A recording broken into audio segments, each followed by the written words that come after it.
इस कहानी की शुरुआत में हम एक आदमी को देखते हैं जो शिकारी था। अपनी बेटी के साथ जानवरों को पकड़ने के लिए ट्रैप्स लगा रहा था, जो एक किस्म का जाल होता है किसी को भी उसमें फंसाने के लिए। साथ ही जो पुराने ट्रैप्स में जानवर फंसे थे उन्हें भी वो निकाल रहा था। इनके साथ यहाँ इनका डॉग भी था और वो आदमी रेडियो के जरिए अपनी वाइफ से बात करता है जिसका नाम एन था। वो उसे टाउन जाकर कुछ जरूरी सामान लाने को कहता है। अभी 3 लोग थे इस फैमिली में जो शहर से दूर यहाँ जंगल में रहते थे। इनका गुजारा जानवरों की खाल को बेच कर होता था जिन्हें ये अपने ट्रैप्स में पकड़ा करते थे। उनका गोश्त पकाकर ये खा लेती थी और खाल को बेच दिया करते थे। अब इनके पास पैसे कमाने का ये इकलौता ही जरिया था क्योंकि शिकार के अलावा इन्हें और कुछ नहीं आता। तो इस वजह से एन का हस्बैंड अपनी बेटी को भी ये काम सिखा रहा था, मगर वो अभी इस काम में इतनी माहिर नहीं थी। वो बार बेटी ट्रैप्स को चेक कर ही रही थी कि देखते हैं कि उनके ट्रैप से जानवर गायब है। जो देखकर उसकी बेटी कहती है कि ये काम जरूर उसका हो सकता है, वो वापस आ गया है। वो यहाँ भेड़िए की बात कर रही थी जिससे हम समझ पाते हैं कि ये पहली बार नहीं हुआ, ऐसा पहले भी होता रहता है। उधर एन जानवरों की खाल लेकर एक स्टोर में उन्हें बेचने के लिए जाती है जहाँ वो काफी परेशान नजर आ रही थी क्योंकि खाल की कीमत गिरने की वजह से ना तो उसे सही पैसे मिलते हैं और ना ही खाने के लिए इतना सामान मिलता है। दुकान का मालिक उसकी परेशानी देखकर कहता है कि आम जानवरों की खाल के इतने ही पैसे होते हैं, अगर आपको ज्यादा पैसे चाहिए तो आपको भेड़िए की खाल लानी होगी। मगर फिर भी एन परेशान ही थी ये सोचकर कि मैं भेड़िए की खाल कहाँ से लाऊं। वो वहाँ पर लगी पोस्टर्स को भी बड़ी गौर से देख रही थी जो किराए के घर के थे और अच्छी जॉब के। उसकी शक्ल देखने से लग रहा था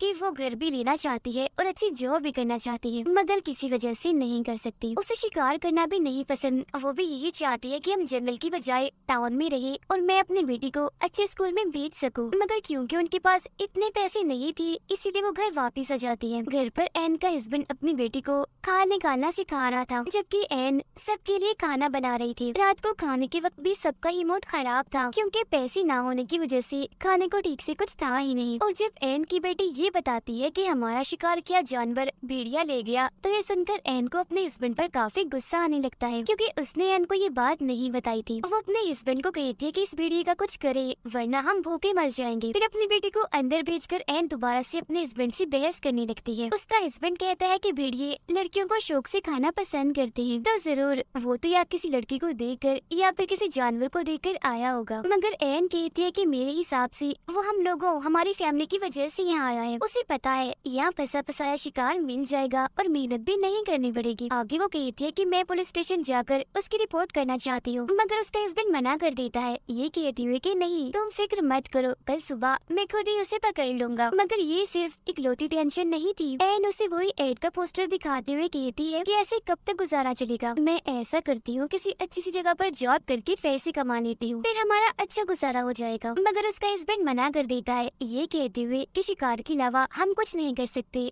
और हमें आता भी कुछ नहीं है। इसके बाद ये दोनों बाहर आ जाते हैं जहाँ भी एन अपने हस्बैंड को समझाने लगती है कि देखो आप अपनी बेटी के लिए कुछ नहीं सोच रहे, ये जिंदगी आपने चुनी है, आपकी वजह से मैंने चुनी है, मगर हमारी बेटी को कोई चॉइस नहीं मिली जिसे वो चुनती। वो जो करना चाहती है उसे करने दीजिए। उसे इस वक्त पढ़ाई की टेंशन होनी चाहिए न कि जानवरों की भेड़िए की। और यहाँ जंगल में कौन इंसान रहते हैं, ये कोई समझदारी तो नहीं। मगर नाक समझाने के बाद भी उसके हस्बैंड को समझ नहीं आती। वो कहता है कि हम रहते हैं ना इधर, ऐसे ही हमारी आगे आने वाली नस्ल भी रहेगी, मतलब कुछ भी हो जाए उनका ये जंगल नहीं छूटेगा। फिर अगली सुबह जब वो भेड़िए के शिकार पर जा रहा था तो अपनी बेटी की जिद करने पर वो उसे भी साथ ले जाता है, जो बात एन को जरा भी पसंद नहीं आती, जिस वजह से वो अपने हस्बैंड से रेडियो के जरिए बात करती है। वो कहता है कि जैसे मुझे भेड़िए की होने का एहसास हुआ, शिकार की नौबत आई तो मैं इसे वापस भेज दूंगा। जब वो जल्द आ भी जाती है क्योंकि उसे भेड़िए के पैरों के निशान दिख गए थे, वो समझ गया था कि जरूर वो आस पास ही है, इसलिए सारी बात समझाकर वो अपनी बेटी को वापस भेज देता है। साथ ही ये भी कहता है कि खुद मैं रात तक आऊंगा, जिसके बाद उसकी बेटी वापस आने लगती है। हालांकि उसके डैड ने कहा था कि डरना नहीं, घबराना नहीं, मगर जंगल से इतनी खतरनाक आवाजें आ रही थी कि उसकी हालत खराब हो जाती है। उधर एन का भी यही हाल था। नदी से पानी लाते हुए जब वो वापस आ रही थी तो उसे ऐसा लग रहा था जैसे कोई मेरा पीछा कर रहा है, इसलिए वो भी घबराई हुई थी। और बिल्कुल ऐसा ही उसकी बेटी के साथ भी हो रहा था। जिसके बाद एन तो जैसी तैसी घर आ जाती है, मगर उसकी बेटी नहीं आ पाती। वो वहीं पर डर कर बैठ जाती है। एन के हस्बैंड को भी भेड़िया दिख जाता है, इसीलिए वो फौरन उस पर गोली चला देता है, मगर देखने से लग नहीं रहा था कि वो मर गया होगा। गोली की आवाज उसकी बेटी ने भी सुन ली थी, इसीलिए वो हिम्मत करके आगे बढ़ जाती है। गोली मारने के बाद जब एन का हस्बैंड वहाँ चेक करने आता है तो देखता है कि भेड़िया यहाँ नहीं है, जिसका मतलब था कि वो यहाँ से भाग गया। पर वहाँ एक चीज देखकर उसकी हालत खराब हो जाती है और वो चीज थी एक लड़की का कटा हुआ हाथ जिसे वो भेड़िया खा रहा था। अब सड़क पार करके जंगल की दूसरी तरफ आकर वो आगे बढ़ने लगता है, जहाँ का नजारा देखकर तो एकदम वो दंग रह जाता है। काफी घबरा गया था क्योंकि वहाँ लड़कियों की कटी हुई लाशें थी जिन्हें बड़ी बेरहमी से काट कर एक गोल दायरे की तरह रखा गया था, जो जाहिर है भेड़िए का काम तो नहीं हो सकता। जिससे वो समझ जाता है कि जंगल में भेड़िए के अलावा एक कातिल भी घूम रहा है जो ये सब कर रहा है, यानी लड़कियों को ऐसे बेरहमी से मार रहा है। जो देखकर वो एकदम घबरा गया था कि अब मेरी फैमिली को भी खतरा है, क्योंकि दो औरतें तो उसके घर में भी मौजूद थी। भेड़िए को तो वो संभाल लेगा, मगर इस खतरनाक कातिल से निपटना आसान नहीं होगा। घर आकर वो चुपचाप बैठा इसी बारे में ही सोच रहा था। उसकी नींद और भूख तो जैसी उड़ चुकी थी। घर पर उसने कुछ भी नहीं बताया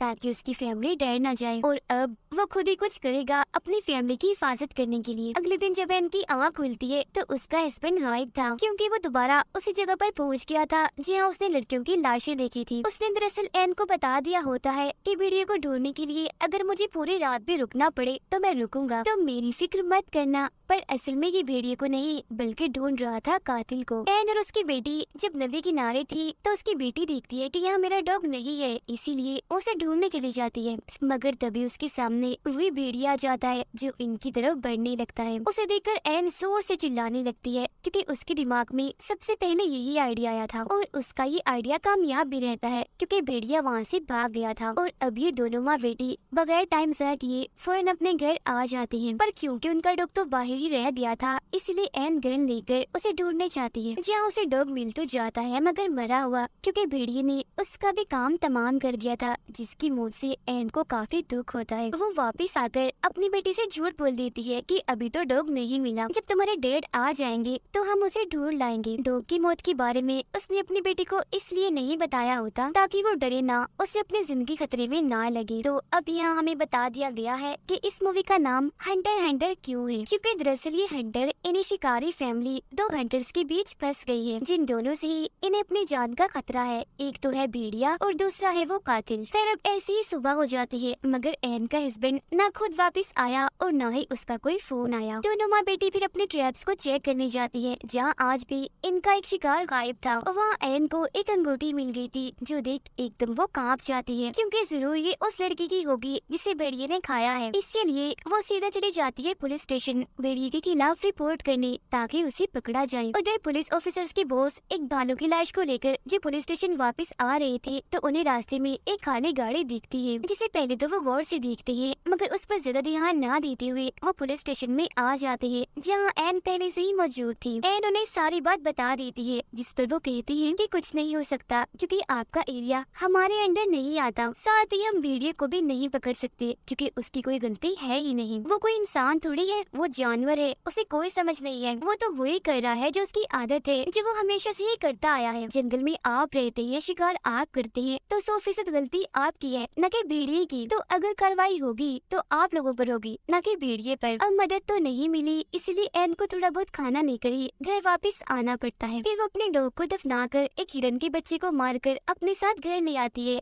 अभी था तो गलत ही, मगर खाने के लिए इन्हें कुछ तो करना ही था। उसके हस्बैंड का कुछ अता पता नहीं था। भेड़िया सिर पर सवार है, खाना खत्म हो रहा है, इसलिए अब जो भी करना था एन को करना था। एन फिर अपनी बेटी के साथ मिलकर हिरन की खाल को उतारती है, जिसके बाद ये दोनों उसे पकाकर खाने लगती है। जहाँ तभी अचानक रेडियो पर कुछ हलचल महसूस होती है। एन बोलती तो है, मगर आगे से साफ आवाज नहीं आती। फिर रात को जब ये दोनों माँ बेटी सो रही थी, तो अचानक इनकी आँख खुल जाती है, क्योंकि जंगल से किसी के चिल्लाने की आवाज आ रही थी। जब ये चेक करने जाती है तो हम देखते हैं कि एन का हस्बैंड नहीं है, बल्कि ये कोई अनजान आदमी है जो काफी जख्मी था और मदद मांग रहा था। तब एन अपनी बेटी को वापस घर छोड़कर एक चीज पर उस आदमी को लिटाकर अपने घर ले आती है, क्योंकि भेड़िया उनके आसपास भी हो सकता है। चेक करने पर उस आदमी के पास एक रेडियो निकलता है, साथ ही उसकी टांग की हालत भी काफी खराब थी। अब ये रात भी ऐसी ही गुजर जाती है। अगली सुबह जब एन की बेटी उसके पास आती है, तो अचानक उसकी आँख खुल जाने की वजह से वो काफी घबरा गई थी। फौरन अपने मोम को बुला लेती है। उसकी मांगने पर एन उसे पानी पिलाती है और टांग के जख्म पर टांके भी लगा देती है। उसे देख एन की बेटी को अजीब लग रहा था, इसीलिए वो अपने मोम से कहती है कि डैड ने कहा था कि कभी भी किसी अनजान आदमी पर भरोसा मत करना। जो सुन एन कहती है, देखो उसकी हालत, वो कितना जख्मी है और अगर तुम्हारे डैड इधर होते तो वो भी इसकी मदद जरूर करते। उधर बोस दोबारा से जब पुलिस स्टेशन आ रहा था तो उसे वो गाड़ी फिर से वहीं खड़ी हुई दिखती है, जिससे वो समझ गया था कि पिछले 2 दिन से ये गाड़ी इधर ही खड़ी है। वो अपनी गाड़ी से उतरकर आसपास देखने लगता है, पर जब उसे कोई भी दिखाई नहीं देता तो उस गाड़ी का नंबर ही नोट कर लेता है। वो अनजान आदमी जागता है तो अपना नाम बताता है कि मेरा नाम लू है। एन उससे पूछती है कि इस जंगल में ज्यादा लोग नहीं आते तो तुम इधर क्या कर रहे थे, जिस पर लू बताता है कि यही तो मेरी खासियत है। असल में मैं इस जंगल की तस्वीरें लेने आया था, मगर रास्ते में मेरी गाड़ी खराब हो गई तो मैं पैदल ही जंगल में आगे बढ़ गया, जहाँ अचानक मुझ पर किसी ने हमला कर दिया, जो शायद भेड़िया हो सकता है क्योंकि मैंने उसे देखा नहीं, और वो गाड़ी जो इतने दिनों से खड़ी है वो मेरी ही है। अब उसकी हालत इतनी खराब थी कि उसे हॉस्पिटल ले जाने की जरूरत थी, मगर भेड़िए की होते ये नहीं जा सकती क्योंकि अगर भेड़िया वहाँ हुआ तो ये भाग नहीं पाएंगे। खैर फिर भी एन अपनी बेटी की मदद से उसे गाड़ी तक ले जाने की कोशिश करती है, मगर रास्ते में लोग दर्द से चिल्लाने लगता है, इसीलिए उन्हें दोबारा से घर वापस आना पड़ता है। दोनों माँ बेटी ने अब जहर लगी गोश्त के टुकड़े वहाँ फेंक दिए थी, साथ ही ट्रैप लगाकर वहाँ आग भी जला दी थी ताकि ये लोग उस भेड़िए से बच सके। उधर बोस गहरी सोच में पड़ा हुआ था क्योंकि पिछले काफी वक्त से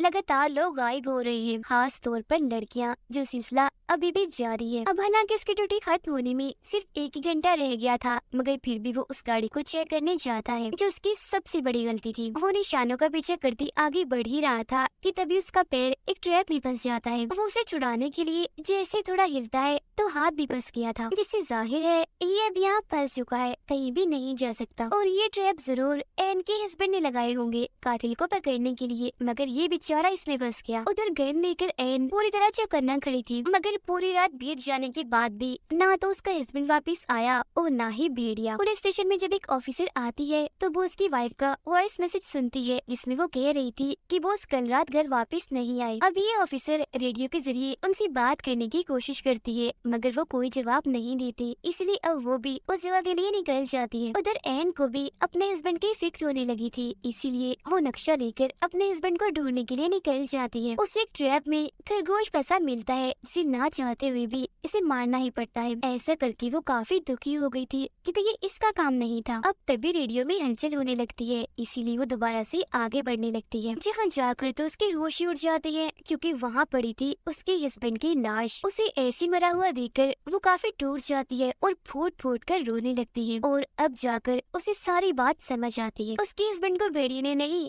बल्कि मारा है लू ने, क्योंकि वही वो कातिल है जिसने बाकी लड़कियों को भी मारा था। एन के हस्बैंड ने उसे पकड़ लिया था, मगर लू उसे मारकर भाग गया, पर फिर भी उसके हस्बैंड ने लू को काफी जख्मी कर दिया था, मगर एन ने दोबारा उसे अपने घर में लाकर उसकी जान बचा ली। अब ये चीज एन के लिए किसी सदमे से कम नहीं थी, क्योंकि वो उस आदमी की सेवा कर रही थी जो उसके हस्बैंड का कातिल है, जिस बात से अब तक वो अनजान थी। अब ये एहसास होते ही वो गन लेकर जल्दी से घर की तरफ निकल पड़ती है, क्योंकि इसने एक और गलती कर दी थी, ये अपनी बेटी को लू के साथ अकेली छोड़ आई। उधर ऑफिसर भी उस जगह आकर वो उसको ढूंढने लगती है। वो उसको जब ऐसा महसूस होता है कि कोई यहाँ पर है तो वो अपनी गन से 2-3 गोलियां चलाता है, जिससे बहुत जल्द ऑफिसर उसे ढूंढ लेती है और उसे ऐसी ट्रैप में फंसा हुआ देखकर फौरन यहाँ मदद बुला लेती है। एन बड़ी ध्यान से घर के अंदर जाती है, देखती है कि उसकी बेटी बिल्कुल ठीक है और बड़े आराम से सो रही है, मगर यहाँ वो कातिल नहीं था क्योंकि वो तो छुपा हुआ था दरवाजे के पीछे। फौरन ही वो एन पर हमला कर देता है, जिस जोर जबरदस्ती में एन की गन से गोली चल जाती है। जो आवाज सुनकर उसकी बेटी की आंख खुल गई थी, वो यहाँ आकर देखती है, मगर कोई फायदा नहीं होता क्योंकि तब तक एन को लू ने मारकर बेहोश कर दिया था। जंगल में पुलिस भी आ गई थी, मगर इससे पहले वो बोस को ट्रैप से आजाद करते बोस अपना दम तोड़ देता है। अब इन्हें यहाँ खून के निशान दिखते हैं, जो देखकर सारे पुलिस ऑफिसर्स जंगल में आगे बढ़ते हैं। एन को जब होश आती है तो लू उसे ट्रक की चाबी मांगता है, जिस पर वो कहती है कि एक शर्त पर, पहले बताओ कि मेरी बेटी कहाँ है। इस बात का तो वो कोई जवाब नहीं देता, मगर कहता है कि ऐसा कभी भी ना होता अगर तुम्हारा हस्बैंड अपने काम से काम रखता और बीच में ना आता। अपना राज छुपाने के लिए पहले तुम्हारे हस्बैंड को मारा और अब मैं तुम्हें भी मार दूंगा। जिसके बाद वो अपना सारा सामान जलाकर एन के पास आकर उससे बदतमीजी करने लगता है, मगर एन मौका देकर एक ट्रैप में उसका मुंह फंसा देती है और बाद में खुद को आजाद करके एक चीज से उस पर हमला करके उसे बेहोश कर देती है। अब अगले कमरे में जाकर एन वहाँ देखकर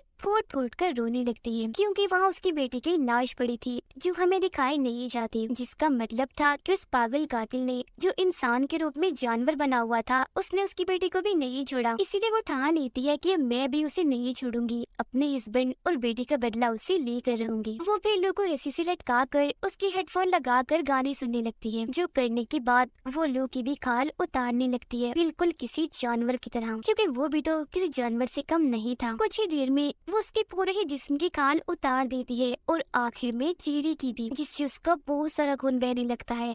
साथ ही वो काफी भयानक भी दिख रहा था। इतने ही देर में पुलिस भी बाहर आ चुकी थी, मगर तब तक एन ने अपना काम कर दिया था। वो उसके चेहरे की जिल्द को अपने साथ बाहर ले आती है, जो देख पुलिस वाले काफी हैरान थे। वो उसके चेहरे की जिल्द को पुलिस वालों के पास फेंक देती है, जो देख उनके होश उड़ जाते हैं। पुलिस अंदर जाकर चेक करती है, जहाँ लो अभी भी जिंदा था, मगर उसकी हालत बहुत ही खराब थी, इसीलिए कुछ देर ही वो बस जिंदा रहने वाला था। उसे देखने से किसी का भी दिल हिल जाता, इतना भयानक बदसूरत दिख रहा था वो। गाने सुनते सुनते एक जगह पर एन बैठ जाती है और अपनी फैमिली को याद करते ही गाने बंद कर देती है, और इसी के साथ ये फिल्म इधर ही खत्म हो जाती है।